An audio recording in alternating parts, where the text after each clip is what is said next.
Hello student. बेटा, आज की वीडियो में हम लोग जो है सर्कुलर मोशन के सबसे इम्पॉर्टेंट कॉन्सेप्ट को डिस्कस करने वाले हैं। ठीक है ना। कॉन्सेप्ट ये है कि this is the centripetal acceleration. ठीक है ना।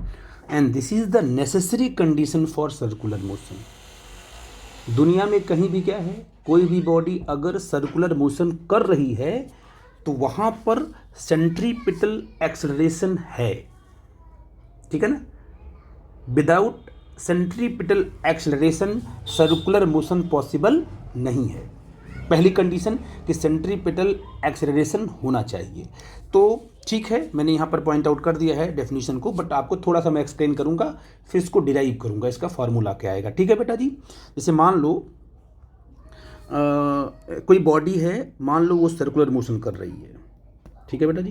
क्या कर रही है वो मान लो सर्कुलर मोशन कर रही है। ठीक है ना। अगर मान लो इसका यहाँ सेंटर होगा, ठीक है ना, ये सर्कल का रेडियस होगा। ठीक है ना। और यहाँ पर आपका ऑब्जेक्ट है।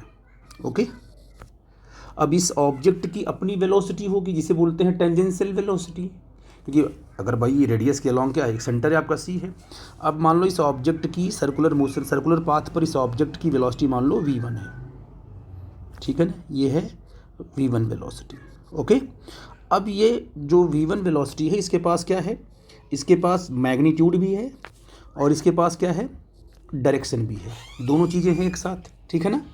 तो ठीक है, मैग्नीट्यूड भी और डायरेक्शन भी है।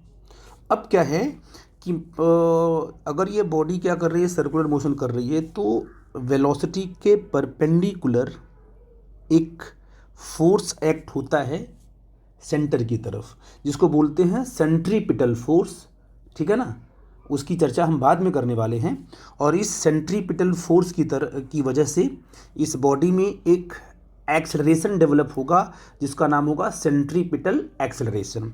तो यहाँ पर आपका क्या होगा, ये सेंट्रीपिटल एक्सेलरेशन या तो नॉर्मल एक्सेलरेशन। अब ध्यान देना, बॉडी की वेलोसिटी कहाँ है, इस डायरेक्शन में टेंजेंशियल है, और जो फोर्स लगा यानी जो एक्सेलरेशन इसमें डेवलप हुआ है वो कितना है, AC है।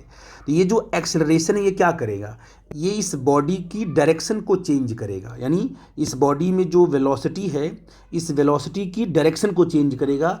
ये मैग्नीट्यूड को चेंज नहीं कर सकता, क्योंकि ये जो फोर्स है या ये जो एक्सेलरेशन है ये वेलोसिटी के परपेंडिकुलर है ना। तो आपको मैंने बताया था कि कौन सा एक्सेलरेशन या कौन सा फोर्स वेलोसिटी के मैग्नीट्यूड को चेंज कर पाएगा और कौन सा फोर्स वेलोसिटी की डायरेक्शन को चेंज कर पाएगा। इस पर हमने खूब चर्चा की है। ठीक है ना।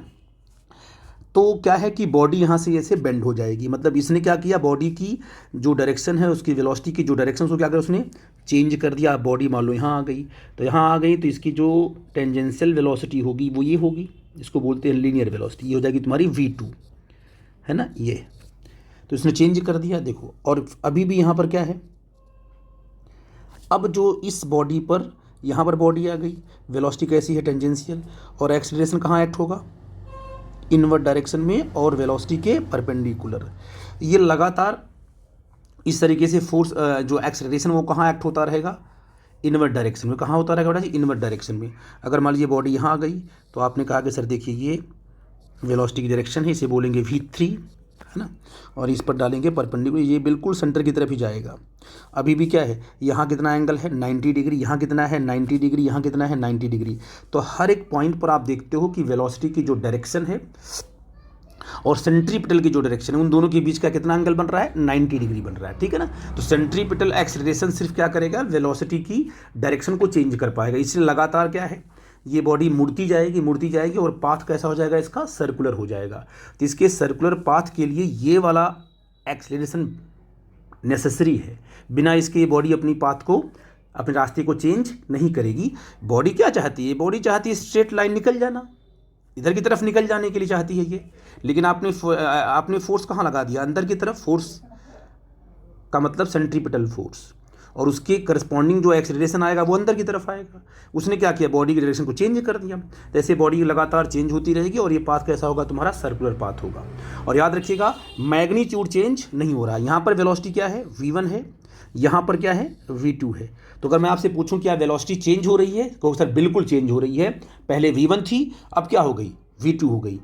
लेकिन क्या वेलोसिटी का मैग्नीट्यूड चेंज हो रहा है? नहीं। अगर यहाँ पर मान लो इसका मैग्नीट्यूड कितना है, मान लो 5 मीटर पर सेकेंड है, तो यहाँ भी क्या होगा, 5 मीटर पर सेकेंड है। इसका मतलब सेंट्रीपिटल जो एक्सेलरेशन है वो सिर्फ वेलोसिटी के डायरेक्शन को चेंज करता है, जिसको बोलते हैं सेंट्रीपिटल एक्सेलरेशन। इसीलिए कहते हैं कि सेंट्रीपिटल फोर्स अगर एक्ट हो रहा है सिर्फ ओनली, और क्या है, सिर्फ और सिर्फ अगर सेंट्रीपिटल फोर्स एक्ट हो रहा है तो बॉडी जो है सर्कुलर मोशन तो करेगी, लेकिन वो यूनिफॉर्म होगा।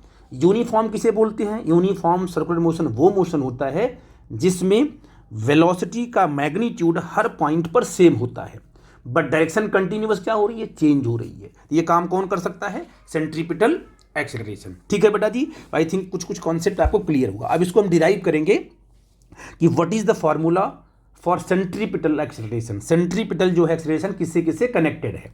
ठीक है बेटा, अब देखो बेटा यहाँ पर हमने सेंट्रीपिटल एक्सेलरेशन को डिफाइन किया है कि this is the necessary condition for circular motion. बगैर इसके क्या है, सर्कुलर मोशन तो हो ही नहीं सकता है। पहली बात याद रखना कि दुनिया में चाहे वो अर्थ सन के चारों तरफ रिवॉल्व कर रही हो, चाहे इलेक्ट्रॉन न्यूक्लियस के चारों तरफ रिवॉल्व कर रहा हो, चाहे मून अर्थ के चारों तरफ रिवॉल्व कर रहा है, क्योंकि यहाँ पर जो भी रिवोल्यूशन देख रहे हो आप लोग, सबका सब क्या बन रहा है, सर्कुलर मोशन बन रहा है। तो यहाँ पर क्या एक्ट हो रहे होंगे, सेंट्रीपिटल एक्सेलरेशन एक्ट हो ही रहे होंगे, 100% है। विदाउट सेंट्रीपिटल एक्सेलरेशन के सर्कुलर पाथ बन ही नहीं सकता है, क्योंकि सेंट्रीपिटल एक्सेलरेशन हमेशा कहाँ होता है, सेंटर की तरफ होता है। और बॉडी कहाँ भागना चाहती है, स्ट्रेट लाइन, वो अंदर की तरफ से खींचता है, और क्या है, पाथ कैसा बन जाता है, सर्कुलर मोशन। तो this is the most important चीज। ठीक है ना। अब acceleration of a body undergoing uniform circular motion is called centripetal acceleration. Simple सी बात है कि अगर बॉडी क्या है, यूनिफॉर्म सर्कुलर मोशन कर रही है, तो वहाँ पर जो एक्सेलरेशन होगा उसे क्या बोलेंगे, सेंट्रीपिटल एक्सेलरेशन बोलेंगे। It is always acted along the radius towards the centre of the circle. ठीक है ना।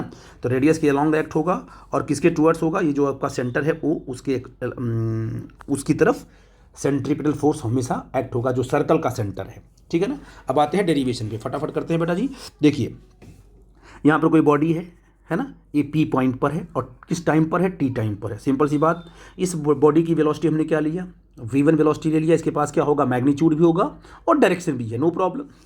अगर इस पर क्या लगा, सेंट्रीपिटल एक्सेलरेशन इस पर एक्ट हुआ, और वो कहाँ एक्ट हुआ अपना, इनवर्ट डायरेक्शन में, इसका नाम होगा AC। ये कहाँ एक्ट हुआ, अंदर की तरफ। इसने क्या किया, इस बॉडी की वेलोसिटी की डायरेक्शन क्या कर देगा, चेंज कर देगा। तो बॉडी P से कहाँ आ गई, Q पे आ गई। ठीक है ना। आप यहाँ कह सकते हो सर, क्योंकि सिर्फ क्या एक्ट हो रहा है बॉडी पर, सेंट्रीपिटल एक्सेलरेशन, कोई और फोर्स एक्ट नहीं हो रहा है। तो यहाँ पर ये V1 का मैग्नीट्यूड V2 के मैग्नीट्यूड के बराबर होगा, और इसको सिंपल हम क्या ले सकते हैं, V। मतलब P से लेकर Q तक बॉडी गई तो स्पीड सेम है। स्पीड सेम होने का मतलब क्या होगा कि वेलोसिटी का मैग्नीट्यूड सेम है। ठीक है। तो पहले P पॉइंट पे बॉडी थी तो टाइम क्या था, T था। जब P से Q पर चली गई है ना, Q पर चली गई, उस टाइम पर T प्लस dt टाइम हो गया। मतलब P से लेकर के Q तक जाने का टाइम हुआ dt। पहले T था, अब हो गया T प्लस dt। ठीक है ना। आई थिंक मेरी बात आप समझ पा रहे हो। तो मैं पूछूं आपसे कि बोलो P से लेकर के Q तक जो उसने डिस्टेंस कवर किया, PQ है ना, distance covered by the particle from P to Q। यहाँ क्या लिखोगे, distance covered by the particle from क्या, from what, P to Q। तो P से लेकर Q तक उसकी स्पीड क्या है, डिस्टेंस निकाल रहे हो ना। तो P से लेकर Q तक उसकी स्पीड सिंपल v है। हर पॉइंट पर स्पीड क्या है, कांस्टेंट है। और P से लेकर Q तक का टाइम कितना है, dt है ना। T प्लस dt नहीं है बेटा, dt है, क्योंकि यहाँ पर T है, यहाँ पर T प्लस dt है। तो टाइम कितना होगा, P से Q तक dt होगा। तो आपने कहा सर P से लेकर Q तक का जो डिस्टेंस, अगर उसको हम क्या मानते हैं, ds मानते हैं। क्या मानते हैं, सिंपल ds मानते हैं ना, PQ से, या PQ मान लो, नो प्रॉब्लम। तो कितना होगा ये ये स्पीड इनटू टाइम, क्योंकि स्पीड तो कांस्टेंट है, तो स्पीड इनटू टाइम, ये होगा तुम्हारा पी से लेके क्यू तक का डिस्टेंस। ये हमने पहले ही कैलकुलेट कर लिया, इसमें डरने की बात नहीं है। ठीक है बेटा जी, ओके।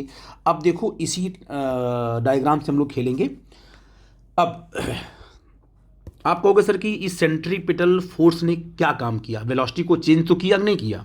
क्या सेंट्रीपिटल फोर्स की वजह से वेलोसिटी चेंज हुई कि नहीं हुई? बिल्कुल हुई, क्योंकि पहले v1 थी, अब v2 हो गई। क्योंकि अगर वेलोसिटी की डायरेक्शन चेंज हो रही है तो वेलोसिटी चेंज होगी ही होगी। देखते हैं चेंज कैसा होगा। तो मैंने क्या किया, देखो ये v1 है और ये क्या है, v2 है। तो अगर मैं चाहूँ को v1 और v2 को अलग बना सकता हूँ, क्योंकि दोनों वेक्टर हैं, ये v1 वेक्टर, ये क्या है आपका v2 वेक्टर है, तो इनको हम क्या है अलग बना सकते हैं। लेकिन बनाते वक्त ध्यान देना चाहिए कि जो इसकी जो लेंथ है वो लेंथ बिल्कुल फिक्स होनी चाहिए। जो लेंथ यहाँ पर है वो यहाँ बनानी होगी, और दोनों के बीच का एंगल भी क्या है, बिल्कुल वही होना चाहिए जो यहाँ पर होगा। तो अगर हम इसको बाहर निकालते हैं तो आप ध्यान देना कि देखो बेटा जी, यहाँ पर देखो ध्यान से कि आपने कहा सर देखिए ये आपने बनाया वेलोसिटी v1, ये वेलोसिटी आपकी v1 है, इसी के बनाया पैरेलल और लगभग लेंथ सेम लिया है। ठीक है, सेम लेना है लेंथ आपको। और देखो ये जो है ये ऐसे आ रहा है, ये मुझे लगता है ऐसे,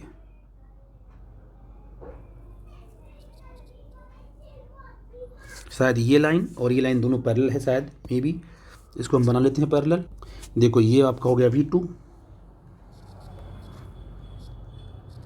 और ये हो गया v1 और ये क्या हो गया आपका v2 हो गया। इन दोनों के बीच का एंगल आपको फाइंड आउट करना है। पहले इसको निकाल लेते क्योंकि इन्हीं वेलोसिटी को मैंने बाहर निकाल लिया। तो कैसे इसमें इस डायग्राम में आते हैं, देखो ये एंगल कितना आपका है, डेल्टा थीटा, कितना है डेल्टा थीटा, डी थीटा है। तो अगर हम इसको एक्सटेंड करते हैं तो ऐसे ध्यान देना, ये देखो हम इसको एक्सटेंड कर रहे हैं, कर दिया। अब ये बन गया क्वाड्रिलेटरल बन गया। देखो ये क्या बन गया, क्वाड्रिलेटरल। और आपको पता है ये वाला एंगल कितना है बेटा जी, ये वाला एंगल कितना है 90 डिग्री। ये वाला भी एंगल कितना है बेटा जी 90 डिग्री, इसमें डरने की बात नहीं है। और इस वाले एंगल को मान लो x, क्या मान लो बेटा जी, इसको x मान लो, ठीक है ना, इसको आप मान लो कि x है ये। क्योंकि आपको एंगल कौन चाहिए, आपको एंगल चाहिए इस v2 और v1 के बीच का ये वाला एंगल चाहिए, है ना। जो आपको एंगल चाहिए उसको मैं दिखाता हूँ, ये एंगल आपको निकालना है, ये वाला एंगल, ठीक है ना। ये एंगल आपको फाइंड रखो, तभी तो ये एंगल बने सेम बनेगा, ठीक है ना। अब देखो इस क्वाड्रिलेटरल में देखो, ये जो आपका क्वाड्रिलेटरल है इसके कितने एंगल है, तो 4 एंगल है ना, 1 2 3 और 4। तो आपको पता है तीनों का सम क्या होगा, देखो ध्यान से बना दिया, क्या होगा, d theta plus 90 plus x is equal to 360। हुआ कि नहीं हुआ, इसको हम ऐड करते हैं तो d theta plus 180 plus x is equal to 360, है ना। तो हमें एक्स फाइंड आउट करना है, तो क्या हो जाएगा 360 माइनस डी थीटा और माइनस 180, है ना। इसको हमने ट्रांसफ़र कर दिया ना इस वाले पार्ट को, तो सब हो जाएगा माइनस 360 माइनस 180 क्या आ जाएगा, तो एक्स इज इक्वल टू क्या आ गया 180 माइनस डी थीटा आ गया, ठीक है बेटा जी, ये आ गया।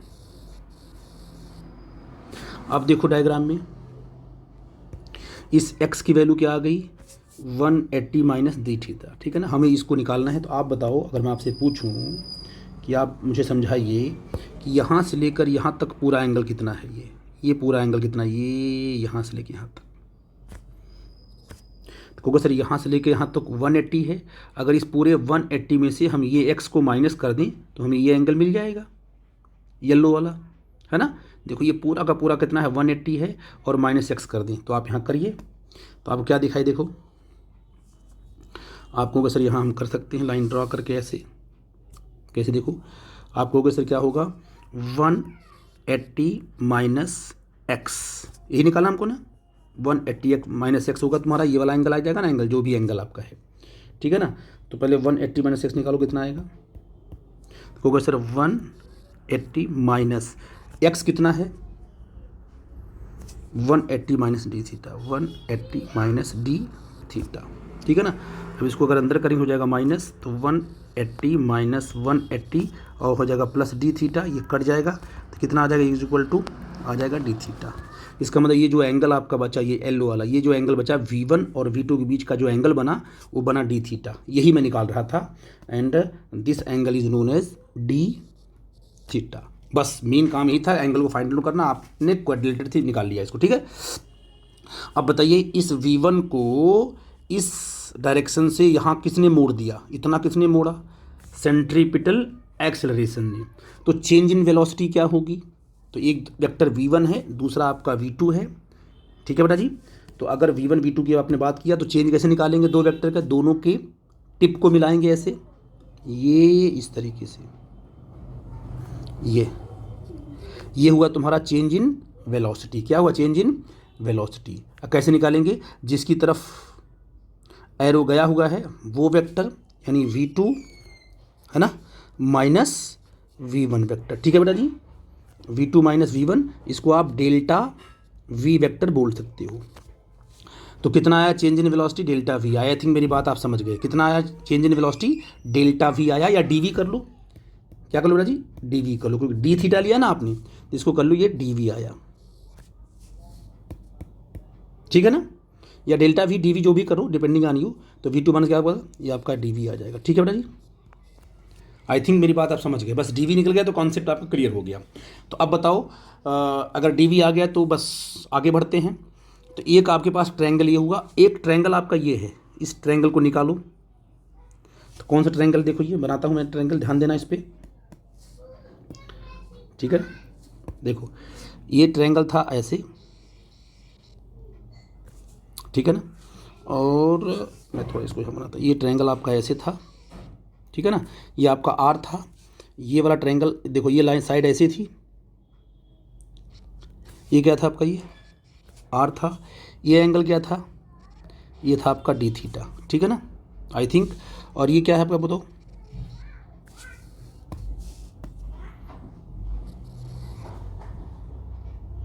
ये आपका P है, ये आपका Q है। अब इस ट्रायंगल को देखो और इस ट्रायंगल को देखो, देखो इस ट्रायंगल की ये साइड कितनी है बोलो, इस ट्रायंगल की ये साइड है V, जो इसका होगा ना मैग्नीट्यूड कितना है, V है, इसका मैग्नीट्यूड क्या है, ये भी V है। तो इस ट्रायंगल की दोनों साइड्स क्या आपस में बराबर हैं, ठीक है ना। इस ट्रायंगल की बात करें, इस ट्रायंगल की भी दोनों साइड आपस में क्या है, इक्वल हैं। इसका एक एंगल कितना है, डी थीटा है, इसका भी कितना एंगल है, डी थीटा है। दो साइड इक्वल हैं, दो साइड्स क्या है, इक्वल हैं, और एक एंगल भी क्या इसके इक्वल हैं, तो पक्का ये दोनों क्या होंगे, सिमिलर ट्रायंगल होंगे, क्योंकि ये वाला एंगल और ये वाला भी बराबर होगा। जो रिमेनिंग एंगल वो भी क्या आपस में बराबर होंगे, क्योंकि इनकी साइड्स आप क्या है, ये साइड और ये साइड ये आपस में बराबर है, और एंगल क्या बना, डी थीटा। और ये साइड बराबर, एंगल क्या बना, डी थीटा। तो 100% श्योर है ये क्या होंगे, ये होंगे सिमिलर ट्रायंगल। ये क्या हो जाएंगे, दिस इज नोन एज, ये हो जाएंगे सिमिलर ट्रायंगल, ठीक है ना। अब अगर ये सिमिलर ट्रायंगल हो गए तो काम आपका बेहतर हो जाएगा। अगर सिमिलर ट्रायंगल हो जाएंगे तो इनके जो रेशियोज होते हैं ना, इनके साइड के जो रेशियोज होते हैं वो इक्वल होते हैं। जैसे मान लीजिए साइड लेते हैं आपका, इसमें से लेते हैं, ये साइड लेते हैं ना, V और V है, R और R, इसमें से एक साइड लेते हैं तो R अपॉन V करते हैं ना, क्या करते हैं, R अपॉन V। तो आपने कहा सर R अपॉन V है ना, इसकी एक साइड लिया R अपॉन V, और एक साइड क्या लिया, PQ लिया, और ये लिया, तो क्या होगा, PQ अपॉन क्या आएगा, सिंपल DV आएगा। भाई इसका क्या, ये DV है ना आपका, ये चेंज इन वेलोसिटी, ये आपका DV है, ये आपका PQ है। तो इसका रेशियो और इसका साइड्स का रेशियो क्या होंगे, बराबर होंगे। ये साइड्स लो, ये साइड्स लो, इनका रेशियो निकालो, और इसके बाद जो रिमेनिंग साइड्स हैं, ये साइड्स और ये साइड, इनका रेशियो निकालो, और ये वाली साइड और ये वाली साइड, इनका रेशियो निकालो। वो हमेशा क्या होंगे, इक्वल होंगे। तो हमने दो ले लिया, हमने एक साइड ए ले लिया और एक साइड ए ले लिया, R अपॉन V कर लिया, और एक साइड हमने क्या लिया, PQ लिया, और एक साइड हमने ये लिया, है ना। ये साइड को ले, जो चेंज इन वेलोसिटी वाली साइड क्या DV है, तो हमने इसको DV कर लिया। बस आपका कंसेप्ट क्लियर हो गया। तो बोलो, तो R upon V is equal to PQ आप निकाल चुके हो, देखो यहाँ पर ये कितना है, V इंटू dt रख दो। तो v इंटू क्या आ जाएगा, dt आ जाएगा, यहाँ पर क्या आ जाएगा, ये dv आ जाएगा, ठीक है ना। इसे क्रॉस मल्टीप्लाई करो बेटा जी, क्रॉस मल्टीप्लाई करोगे तो आ जाएगा तुम्हारा कितना, r dv is equal to v square क्या हो जाएगा, dt। ओके, तो आपको पता है कि जो भी डिफरेंशियल पार्ट है उसको एक तरफ कर लेते हैं, तो क्या हो जाएगा तुम्हारा dv अपॉन क्या बनेगा बच्चे, dt, dv upon dt equal to क्या बन जाएगा, v square by r. Very good. और dv अपॉन dt क्या है, यही तो आपका है एक्सेलरेशन। ये क्या आपका है, अरे velocity upon time, this is known as a acceleration. क्या होगा तुम्हारा, इसे बोलेंगे सेंट्रीपिटल एक्सेलरेशन, क्या हो जाएगा, वी स्क्वायर बाई आर। ये बहुत यूज में आने वाला है क्योंकि कई बार इसको हम बार बार रिपीट भी करेंगे। ये फॉर्मूला बड़ा इंपॉर्टेंट है, प्लीज़ इसको आप याद रखिएगा। सेंट्रीपिटल एक्सेलरेशन क्या होता है, v square by r. V square, v क्या चीज़ है, what is the v, v is the magnitude of the velocity. Uniform circular motion में जो वेलोसिटी होती है उसका मैग्नीट्यूड क्या होगा, फिक्स होगा ना, तो उस मैग्नीट्यूड का स्क्वायर करो अपन आर कर दो तो क्या मिल जाएगा तुमको, सेंट्रीपिटल एक्सेलरेशन। आई थिंक मेरी बात आप समझ पा रहे हो, this is the most important formula. Okay, अब चाहो तो सेंट्रीपिटल एक्सेलरेशन को ओमेगा में भी कन्वर्ट कर सकते हो। Omega is what, omega is the angular velocity. ये क्या है, वी क्या है, v is the linear velocity और ओमेगा क्या है, एंगुलर वेलोसिटी। तो वी क्या बन जाएगा, तो आप जानते हो, ठीक है ना, कि v इक्वल टू क्या होता है, v इक्वल टू होता है r omega. This is the linear velocity and this is the what, angular velocity, ठीक है ना। तो अगर आप देखो तो वी स्क्वायर का दोनों साइड हमें क्या है, हमें चाहिए वी स्क्वायर बाई आर चाहिए, या हमें वी स्क्वायर रखना है तो रख सकते हो, तो इसको स्क्वायर कर दो, स्क्वायरिंग बोथ साइड, तो r square and omega square. तो जहाँ पर वी स्क्वायर वहाँ क्या रख दें, r square into omega square. तो सेंट्रीपिटल जो एक्सेलरेशन आपका आ गया, यानी नॉर्मल एक्सेलरेशन जो आया, चाहे बोलो नॉर्मल चाहे बोलो centripetal, in term of omega, r square omega square upon r. एक आर से आर कट जाएगा, सिंपल होगा आर ओमेगा स्क्वायर। तो सेंट्रीपिटल एक्सेलरेशन क्या बन गया, आर ओमेगा स्क्वायर।